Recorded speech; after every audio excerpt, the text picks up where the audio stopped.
தமிழகத்தில் உள்ள பெரும்பாலான கட்சிகள் வேட்பாளர் நேர்காணலை நடத்தி வருகின்றன. இந்த நேர்காணலில் தேர்தலுக்காக எவ்வளவு செலவு செய்வீர்கள் என்கிற கேள்விக்கு வேட்பாளராக வரும் தொண்டர்கள் எந்த மாதிரியான பதில்களை அளித்து வருகிறார்கள் என்பதையும், இந்த விவகாரத்தில் தேர்தல் ஆணையத்தின் விதிமுறைகள் என்ன என்பதையும் தற்போது பார்க்கலாம். சட்டப்பேரவை தேர்தலுக்கு தமிழக அரசியல் கட்சிகள் ஆயத்தமாகி வருகின்றன. அத்துடன் 234 தொகுதிகளுக்கும் நேர்காணலையும் கட்சிகள் நடத்தி வருகின்றன.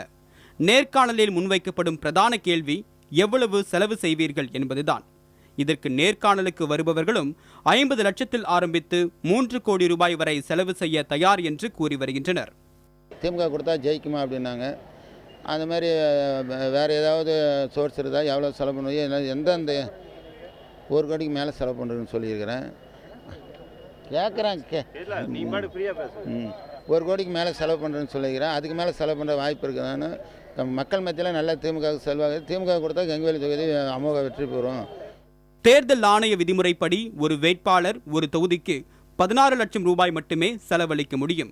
ஆனால் நேர்காணலுக்கு வருபவர்களே விதிகளை மீறி செலவு செய்ய முன்வரும்போது கட்சி நிதியை சேர்த்தால் பல கோடி ரூபாய் செலவாகும் நிலைதான் இருக்கிறது. செலவு பண்ணுறதுக்கு கேட்டார். நாங்கள் இங்கே வந்து ஒரு 20 லட்சம் ரூபாய் வரைக்கும் செய்ய முடியும் அப்படிங்கிற மாதிரி கருத்து சொல்லியிருக்கேன். மறைமுகமாக நேர்காணலை நடத்தும் கட்சிகளில் கூட இதே நிலை என்கின்றனர் தேர்தல் நடைமுறையில் சீர்திருத்தத்தை கொண்டு வர வேண்டும் என கோரும் சமூக நல ஆர்வலர்கள். அதிமுகவோ திமுகவோ திமுகவோ எந்த அரசியல் கட்சியாக இருந்தாலும் வேட்பாளர் நேர்காணல் நடத்தும் பொழுது அவர்கள் அடிப்படையில் கேட்கும் கேள்வி எத்தனை கோடிகளை நீங்கள் தேர்தல் பிரச்சாரத்திற்கு செலவழிக்க முடியும் என்று கேட்கிறார்கள். இது தார்மீக ரீதியிலும் தவறானது, சட்ட ரீதியிலும் தவறானது. இந்நிலையில் கணக்கில்லாமல் செலவு செய்யும் கட்சிகள் மீது கடும் நடவடிக்கை எடுக்க வேண்டும் என மக்கள் நல கூட்டணியின் ஒருங்கிணைப்பாளர் வைகோவும் வலியுறுத்தியுள்ளார்.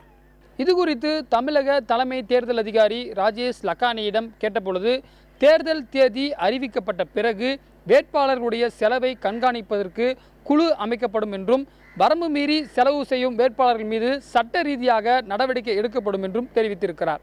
புதிய தலைமுறைக்காக ஒளிப்பதிவாளர் குழுவுடன் ரமேஷ்.